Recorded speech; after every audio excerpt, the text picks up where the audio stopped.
Good morning, everyone. On behalf of the Barbara Jordan Freedom Foundation, I am pleased to welcome you to our virtual program, Impeachment in Our America. What would Barbara Jordan do? Each February, the Barbara Jordan Freedom Foundation hosts an exhibit, a tribute to the life and legacy of Barbara Jordan at the Texas State Capitol. The Barbara Jordan Freedom Foundation works to further the ideals, principles, and visions that Barbara Jordan exemplified during her life and career by identifying injustices, speaking truth to power, and empowering communities to address these injustices. This year, we adapt to the current climate and offer this virtual program and exhibit at our newly redesigned website, barbarajordanfreedomfoundation.org, as an opportunity to broaden awareness of Ms. Jordan's impact. We recognize that you have many choices for virtual programming and are honored that you have chosen to spend your time with us and our esteemed panel today. From her role serving on the John F. Kennedy 1960 presidential campaign to her years as the first 20th century African-American Congress member from the South, Barbara Jordan encouraged colleagues to extend the federal protection of civil rights to more Americans. A natural and honed talent as a speaker contributed to her national profile, which lives on now through the words of her most famous speeches. Today, we will experience her words firsthand to help examine the context and their impact on America we reside in today in 2021. I am pleased to welcome an expert panel from the Barbara Jordan Freedom Foundation Board of Trustees, as well as students from the Lyndon B. Johnson School of Public Affairs at the University of Texas at Austin. But let me turn it over to the students to tell you a bit about themselves and to tell you about the impact that Barbara Jordan has had upon them. Azeem? Hi, I'm Azeem Edwin. I am a dual degree student at the Lyndon B. Johnson School of Public Affairs and Texas Law. I am currently serving as the Vice Chair of the Southwest Black Law Students Association and the Director of Diversity and Inclusion at the Student Bar Association. To me, Barbara Jordan is a role model, hero, and a trailblazer. Barbara Jordan was from Houston, same as me, and Barbara Jordan was also a lawyer. Barbara Jordan is an enduring symbol of toughness and grit and determination. Jordan was elected to the Texas State Legislature in 1966, but people rarely talk about her losing in 62 and 64. It is because of people like Barbara Jordan and their toughness and grit that people like me can be in positions of power today. Now I will pass it off to my co-chair, Aaron Escajeda. Thank you, Azeem. Hello, everyone. My name is Aaron Escajeda, and I'm a dual master's student in the School of Social Work and the School of Public Affairs at UT. I'm a graduate research assistant at the Institute for Organizational Excellence, and I also work with Dr. Wassim and the City of Austin on their immigrant incorporation projects. My professional interests lie in the emerging field of immigrant incorporation, working with asylees and refugees, and organizational dynamics. I'm currently interning with Refugees International, a DC-based NGO, specifically looking at asylee integration and how to overcome barriers to accessing services. What Barbara Jordan means to me. Barbara Jordan was a leader in civil rights for people of color, LGBT individuals, and people with disabilities. If civil servants today led with the same wisdom she did, we would have an America truer to its promise for everyone. I am grateful to be a part of the continuing legacy at LBJ that honors her. I aspire to one day be the type of civil servant that she was and fight for all people.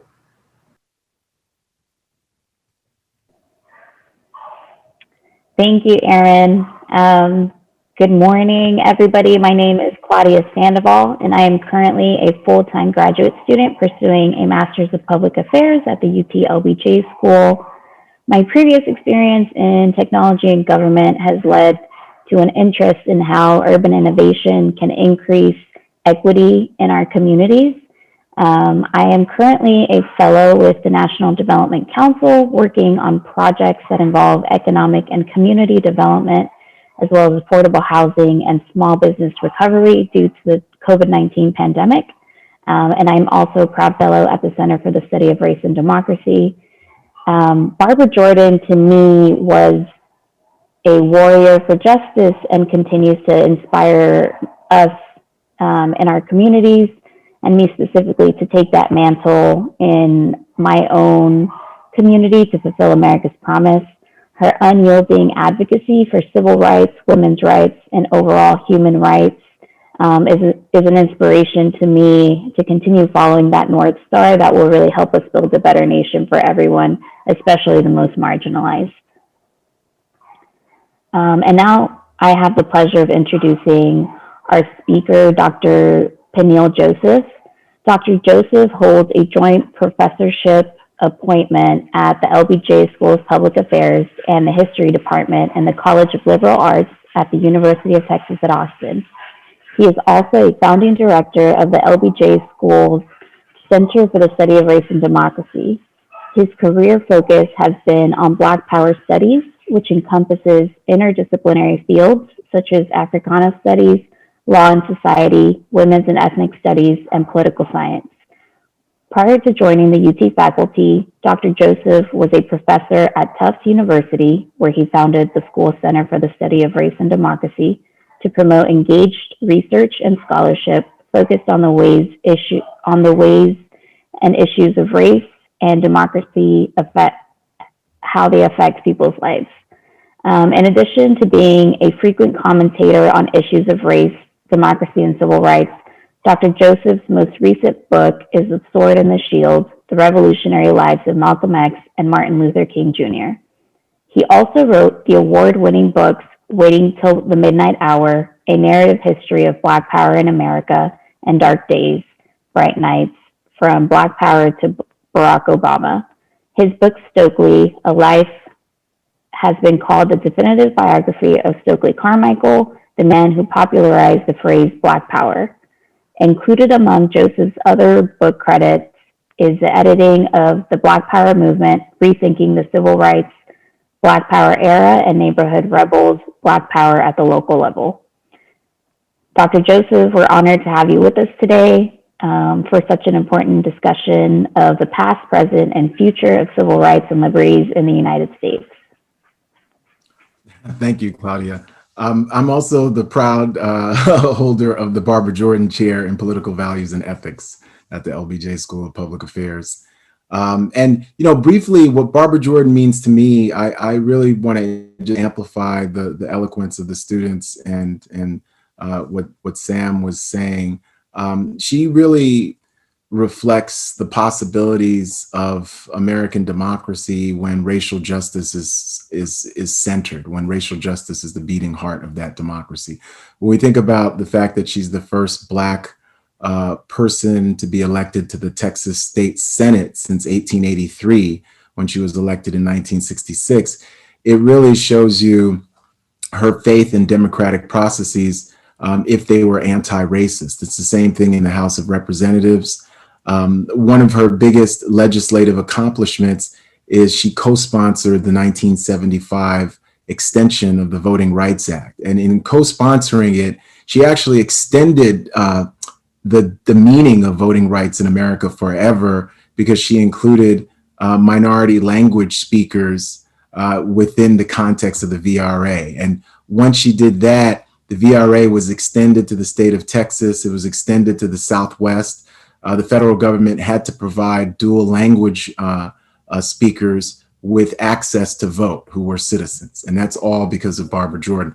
So when we think about Barbara Jordan, what's so special about Barbara Jordan is the way in which she actually believes in American democracy, at times more so than elected officials and political leaders. She believes in the democratic process, and she believes in it in a way where it goes beyond partisanship. She really believes in process. She believes in small d democracy. And I think her eloquence in championing the notion that if we expanded American democracy to include African Americans, to include other people of color, we were strengthening that democracy. We weren't somehow diminishing that democracy. We were strengthening it. So even as she loved the Constitution, she understood that the Constitution was something that was living and breathing and had to be updated to modern times. So I think what's so extraordinary about her is what she teaches us, these lessons about small d democracy that we really need now more than ever, when our democracy is under assault, and under assault at times by people who are elected officials, at times by people who want to subvert the very Constitution that Barbara Jordan really vowed to defend with her life. So her biggest legacy for me is just that deep-seated belief in American democracy is at its best when we center racial justice as the beating heart of that democratic process. To echo and introduce Barbara Jordan further, I will speak on her. There is no doubt that Barbara Jordan is one of the most prolific historical figures of the civil rights narrative in the United States. In many ways, her progressive thinking and ability to work across the aisle with lawmakers from vastly different backgrounds was ahead of her time. Her words still apply now and introduce thought-provoking concepts that we are honored to delve into today. Perhaps none of her speeches is more well known than her 1974 opening statements as a member of the U.S. House Judiciary Committee against President Nixon in his impeachment. Thought to be one of the greatest speeches in the 20th century, her riveting appearance helped revitalize many Americans' belief in the strength of the U.S. Constitution. Without further ado, we introduce the address delivered by Barbara Jordan on July 25th, 1974.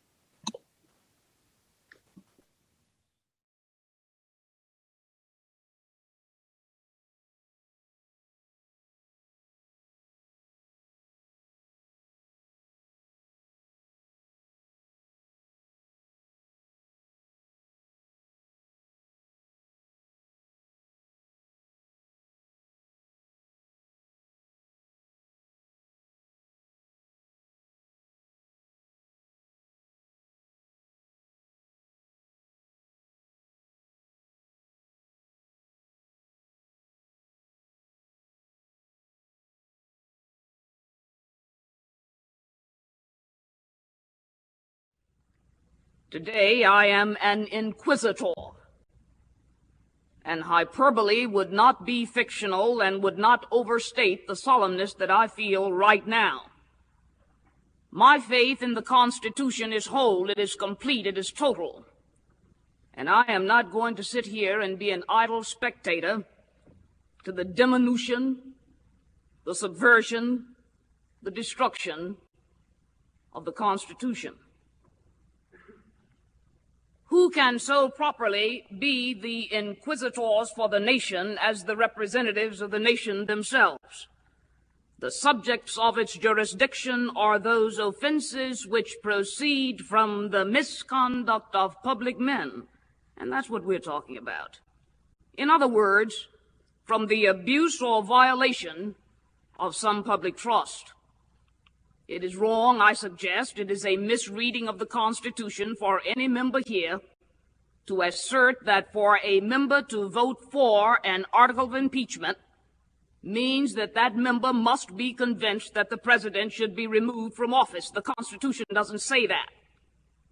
The powers relating to impeachment are an essential check in the hands of the body, the legislature, against and upon the encroachments of the executive. The division between the two branches of the legislature, the House and the Senate, assigning to the one the right to accuse and to the other the right to judge. The framers of this Constitution were very astute. They did not make the accusers and the judges the same person. We know the nature of impeachment. We've been talking about it a while now.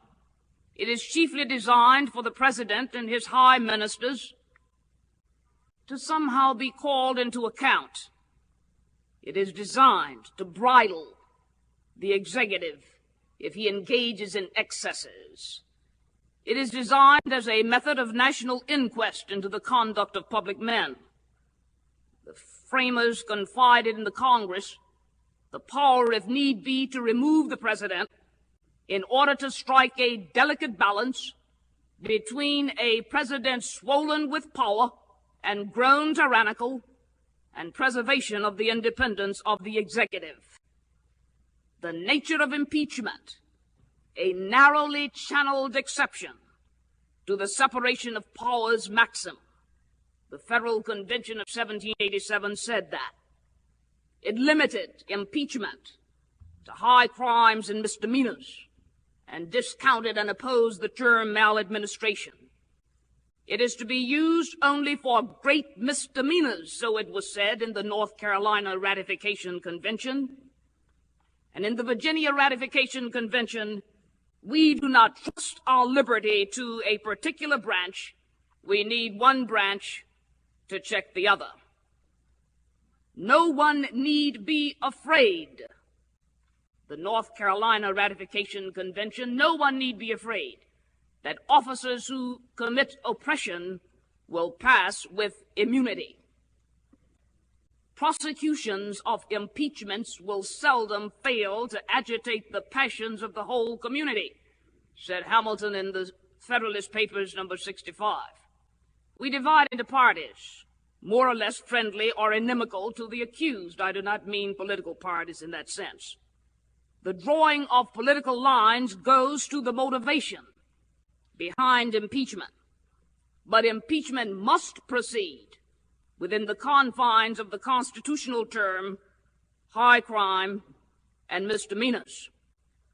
Of the impeachment process, it was Woodrow Wilson who said that nothing short of the grossest offenses against the plain law of the land will suffice to give them speed and effectiveness. Indignation so great as to overgrow party interest may secure a conviction, but nothing else can. Common sense would be revolted if we engaged upon this process for petty reasons. Congress has a lot to do. Appropriations, tax reform, health insurance, campaign finance reform, housing, environmental protection, energy sufficiency, mass transportation. Pettiness cannot be allowed to stand in the face of such overwhelming problems. So today we're not being petty. We're trying to be big because the task we have before us is a big one.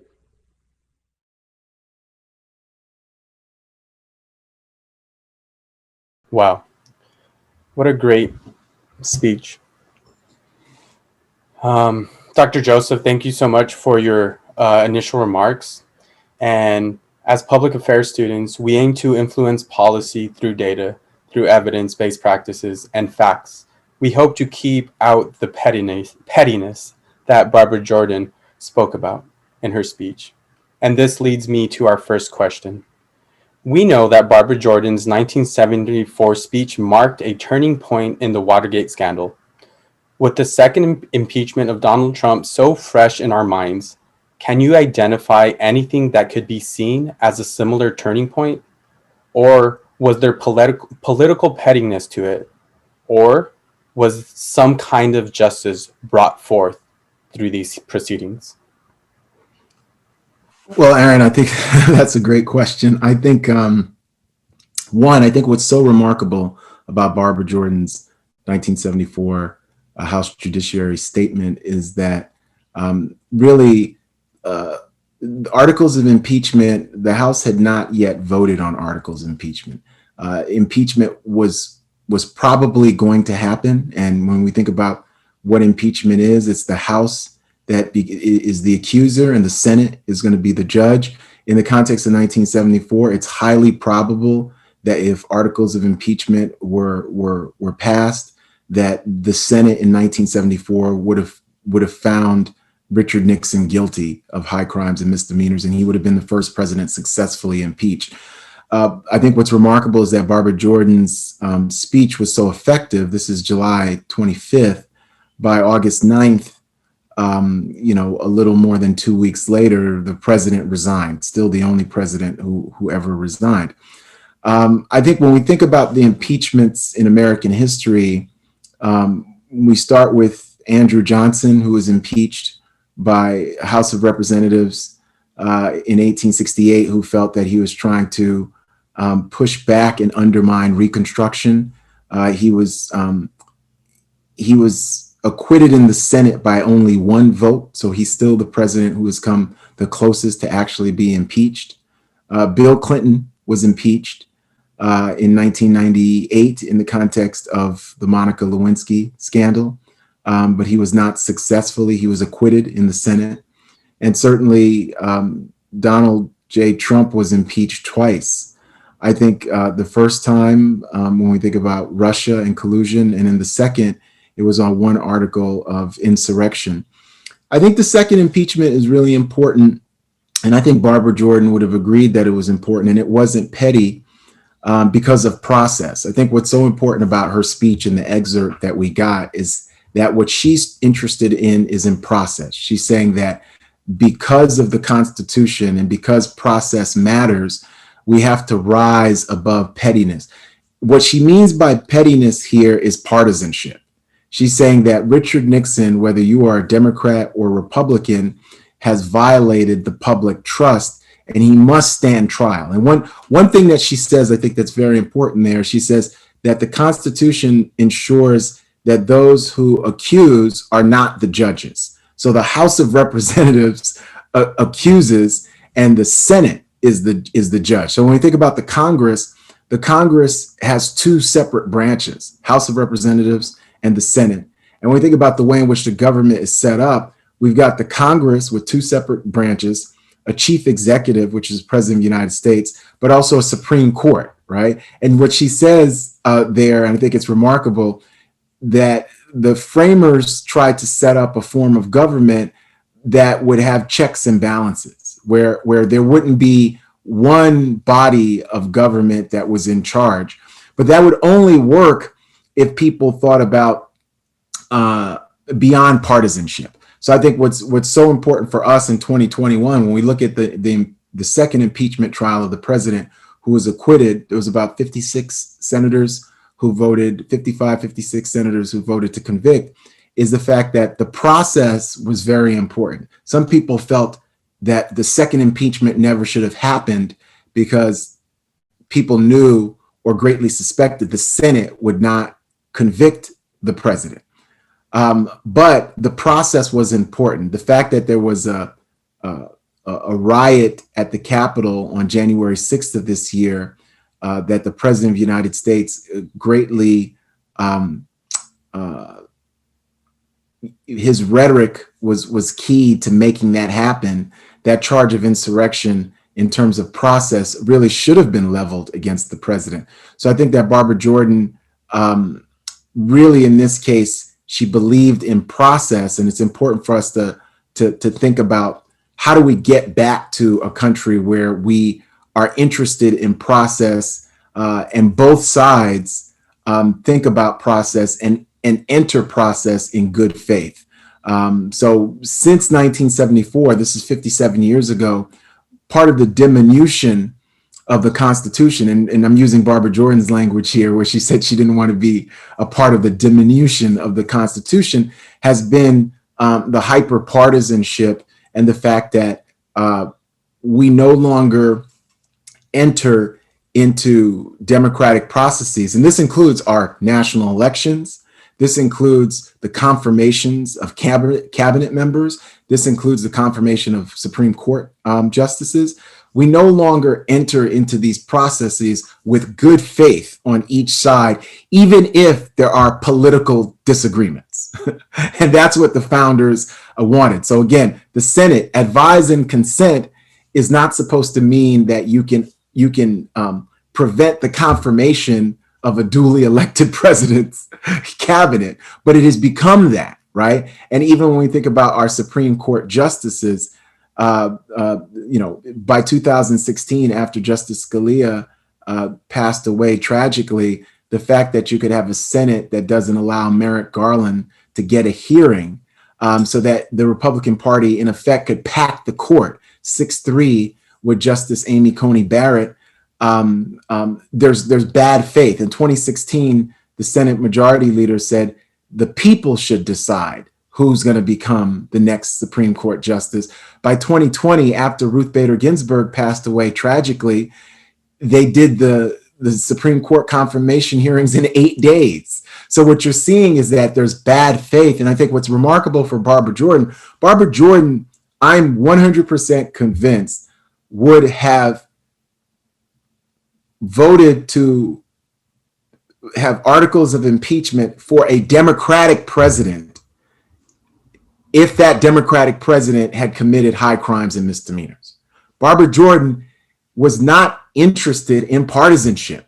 And I don't care if that president was Lyndon Johnson, who was one of her mentors. If that person committed high crimes and misdemeanors, Barbara Jordan's ethics and her values were so high that it didn't matter about party. She was interested in process. And I think we all realize that. And that's why we celebrate the legacy of Barbara Jordan, because she's committed to ideals that are higher than partisanship and pettiness. Thank you so much for that. And pass it over to Azeem for another question. Dr. Joseph, you specifically mentioned partisanship. Barbara Jordan was obviously an ardent supporter of bipartisanship.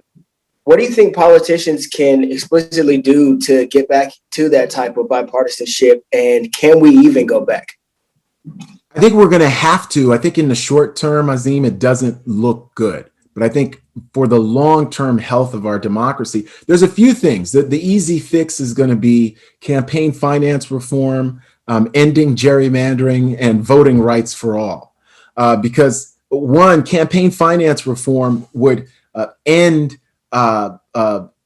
big money and political action committees, irrespective of ideology and their influence in our politics, right?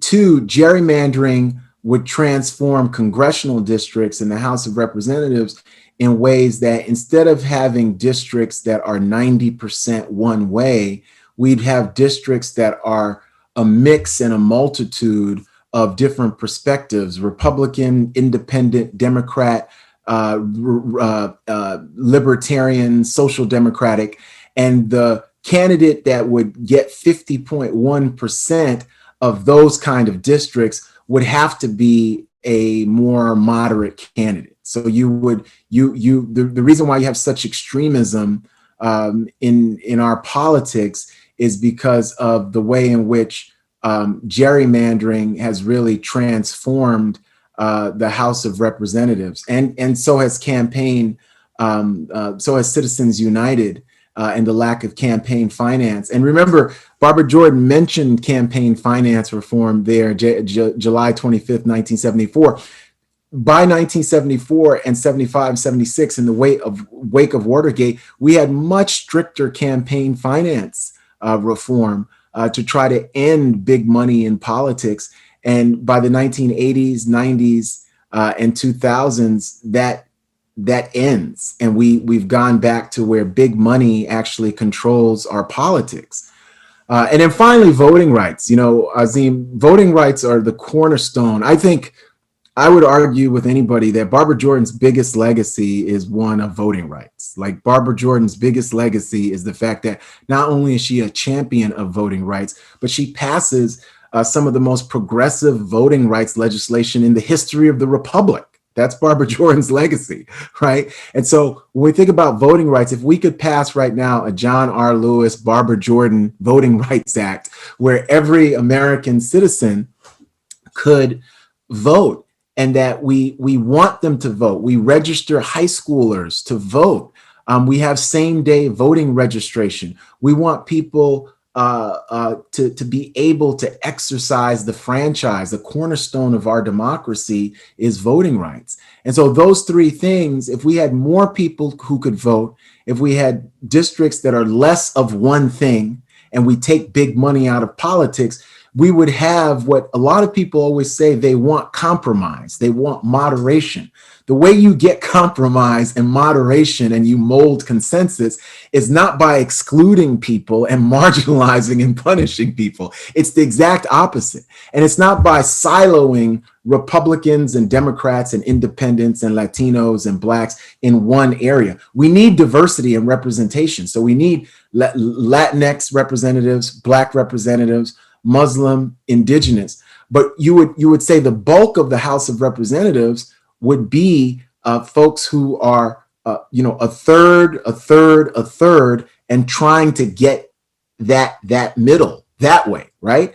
And then finally, taking big money out. The fact that the Koch brothers are even admitting that their American Political Action Count, APAC, all the things that they've done, they've regretted it. They've said that they contributed to the hyperpartisanship, the voter suppression, the gerrymandering that has really corrupted American politics. So there is a way forward. There's a way forward for us. But right now, in the short term, and we're seeing it with the Biden-Harris administration, in the short term, that hyperpartisanship is continuing to really negatively contribute to our democracy.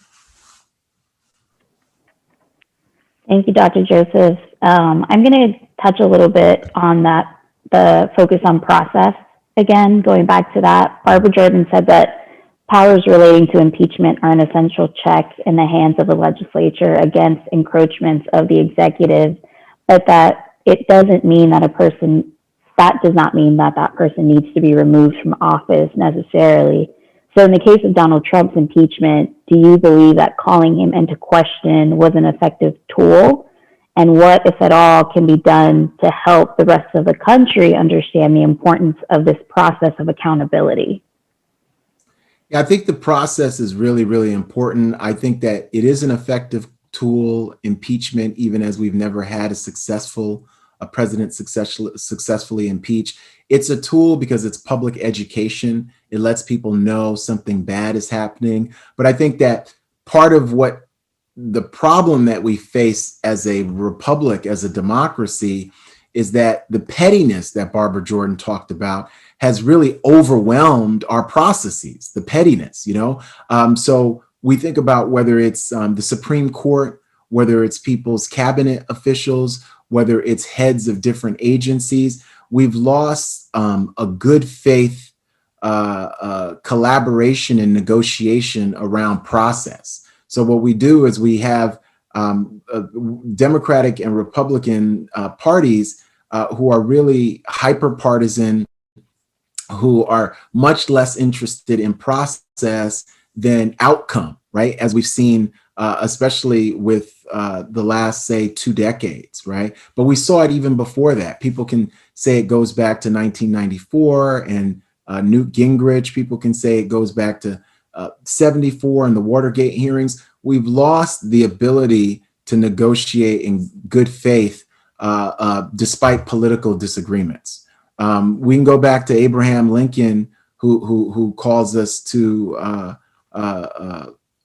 think about the better angels of our nature and say that we are not enemies, we are friends in the context of the Civil War, but we've lost the ability to negotiate in good faith. So that process still, though, remains important. I still am convinced that process matters, even as one of the things that Barbara Jordan showed us is that the Constitution was something that was a living document.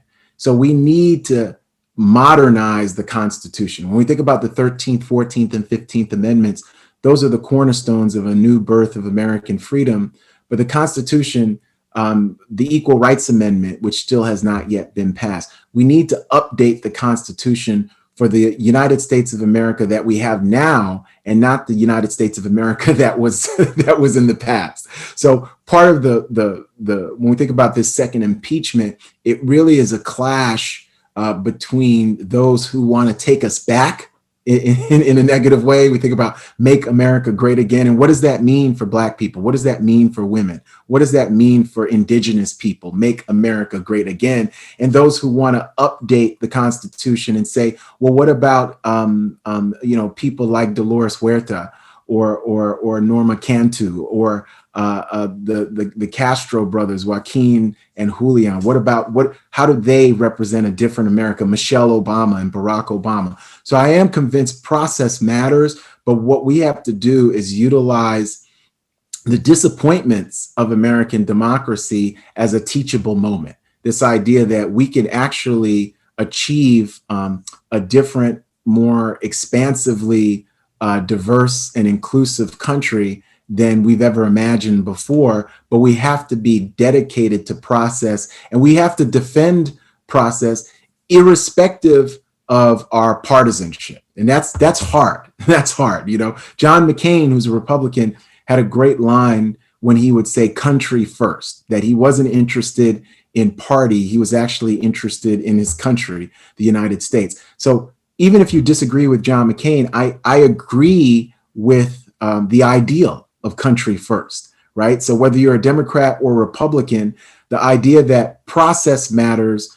American democracy matters, and that we need to hold our leaders accountable. Because I'll go back to this. Barbara Jordan was so ethical that whether it was a Democrat or Republican, and whether it was somebody who had appointed her, I firmly believe she would be for the impeachment of that person if that person, woman or man, had committed high crimes or misdemeanors. All of us should be that ethical. All of us, right? We need to be ready to hold into account a president who we admire, a politician who we admire, a person who we admire, who has violated the law, who has violated ethical and legal and moral standards. And again, that's one of Barbara Jordan's biggest legacies as well. Her political legacy is the legacy with voting rights, and that's the policy legacy. But she has an even wider legacy because she really believed in the ethical and the moral efficacy and values of America at its best. And she was willing to hold herself and all of us to account to live up to that ethical standard. So I think that's really the beauty of her legacy. And for all of us who are interested in policy and our future policy makers and shapers, that's what we should be holding ourselves to account. That's the high ethical bar and standard. And I understand it's enormously difficult in our own time because we're dealing in a time where we've lost that ethical and moral compass. And we're trying to regain it. But when we look at people like Barbara Jordan and John Lewis, the late Congressman John Lewis, we can see the standard that we're trying to attain. Because Barbara Jordan, people like John Lewis, they show us a standard that is a very, very important standard for all of us to try to attain within the context of our democracy. Thank you so much for that. And I think you briefly touched upon America then in comparing it to America now and expanding democracy. So that leads me to a different type of question, I guess. Barbara Jordan strived to be, wrong question there. During her same speech, not shown in the excerpt here, Professor Jordan said, "Earlier today, we heard the beginning of the preamble to the Constitution of the United States, we the people. When that document was completed on the 17th of September in 1787, I was not included in that we the people." So where are we now? Has America's promise expanded or narrowed since she gave this in her speech?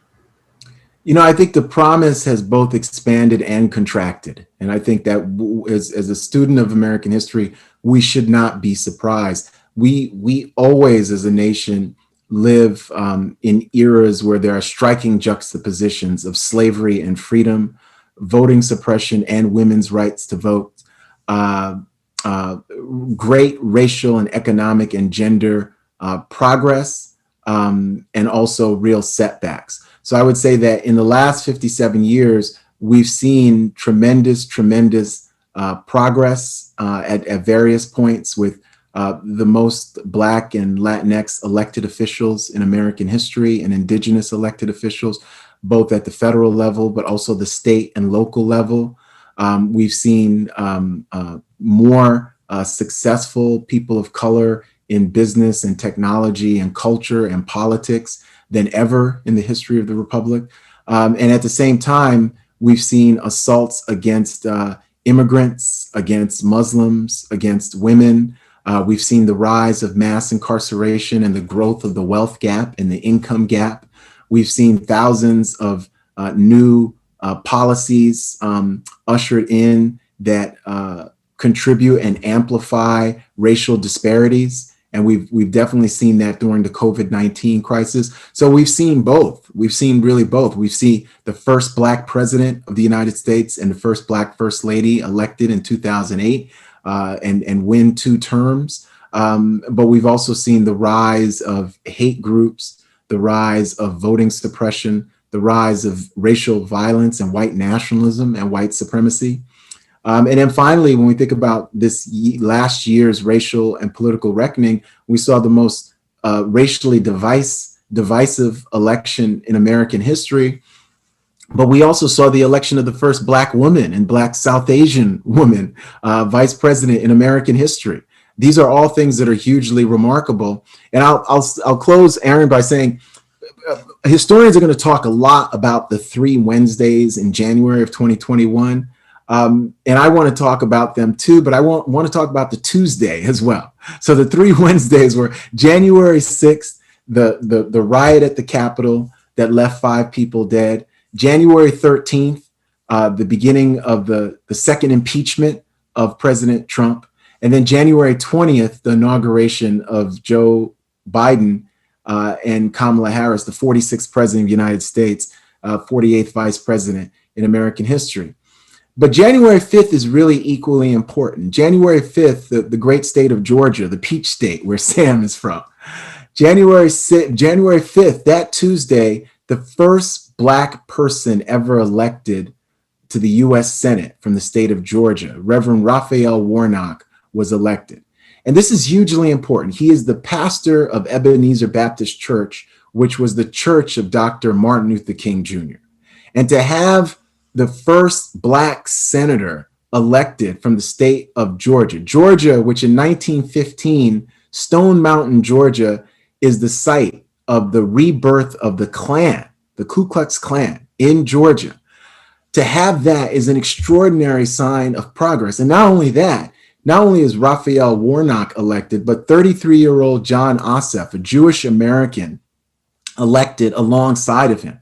That is extraordinary progress, right? And so we want to talk about sometimes in our country, those 3 Wednesdays, right? We want to talk about the stuff that, the Capitol riot, all these things, the impeachment, right? But people ignore that Tuesday. That Tuesday is why Dr. King and John Lewis and Barbara Jordan and Fannie Lou Hamer and Ella Baker and all these folks who organized during the civil rights movement, they organized to transform American democracy, to expand and create this much more inclusive country. And I think that Tuesday shows us one face of the country, absolutely. And that Wednesday shows us another face of the country, right? And we have to keep in mind that the positives always outweigh the negatives. The way in which you can continue, especially for those of us who are policy students who are interested in changing this country and the world, the positives always outweigh the negatives. So Joseph Biden and Kamala Harris received over 81 million votes, and the outgoing president received 74 million. People focused on the negative number saying, wow, 74 million was a high number, but 81 million was an even higher number, right? So the positives always outweigh the negatives. And that Tuesday is something that we should hold to ourselves up as signs of real big time progress, and not just focus on the insurrection, or it's not even an insurrection, the riot, the domestic terrorism, and the impeachment, right? So I think Barbara Jordan would tell us, focus on that Tuesday. Yes, we understood what happened those 3 Wednesdays, but focus on that Tuesday and really the Amanda Gorman poem, The Hill We Climb, the idea that America and American identity is not just an identity we inherit, but it's a path we step into, right? And Barbara Jordan always reminded us of that past, but she also wanted us to look forward. We looked forward into the future because we were going to have to transform that past, right? We needed to know it, understand it, but we needed to also transcend it by comprehending it, right? And so I'm hugely optimistic of what's ahead of all of us. And for all the students out there who are committed to social and political transformation, who are going to do the hard work of negotiating, who are going to do the hard work of rising above the pettiness of our politics, I think that I salute you, and I think you're the future. And we have to remain optimistic. We have to be passionate. We have to be ethical. We have to lead with love, but we have to be hopeful. We have to know that, look, January 5th is where we take heart. When we look at the hill we climb is where we take heart. The fact that we have a president who has acknowledged systemic racism and white supremacy and who says that my whole soul is in it. That's how we take heart. And that's the legacy of Barbara Jordan. Barbara Jordan gives us the most hopeful legacy for the political future of the United States of America that we could ever imagine. Thank you so much. And in that same poem, she says, "For there is always light if only we're brave enough to see it." And like you were saying there, we have to definitely not lose sight of the progress that we're making. Well, Dr. Joseph, we want to thank you again for your time today. Your expertise has provided insight to Barbara Jordan's work, and I think we are all inspired to learn more and carry on her legacy. Sam, we turn the stage over to you to tell our audience how they can learn more and get involved with the Barbara Jordan Freedom Foundation. Thanks, Aaron. So today's discussion has really helped us shine a light on Barbara Jordan. But there's so much more to this historical leader. Each year I learn more and more about who she is and what she has done and the impact that she's had upon society. But at the Barbara Jordan Freedom Foundation, we know that there's no better way to experience her entire legacy than to witness her role in the 20th century lawmaking, civil rights, and of course, education. I invite you to visit our newly redesigned website, barbarajordanfreedomfoundation.org, to view her biography and to interact with our virtual timeline. From her birth in 1936 to her monumental roles in Texas and the United States, Barbara Jordan's legacy lives on through her words and a legacy she built through unwavering morals and ethics. Thank you to our students, Aaron, Azeem, Claudia. We are grateful for your participating in this program. As the next generation of policymakers, as Dr. Joseph said, you have an important role and an important voice in terms of the way these discussions are really shaped, and most importantly, the outcome of those discussions. You can learn more about Dr. Joseph and our speakers at the Barbara Jordan Freedom Foundation website. You can also learn more about members of the Barbara Jordan Board of Directors there as well. I hope today's program has inspired you to ask important questions and, more importantly, to learn more about Barbara Jordan and her influence upon society. Please join the conversation and engage with us on Facebook, Instagram, and LinkedIn at Barbara Jordan FF. We look forward to connecting with you.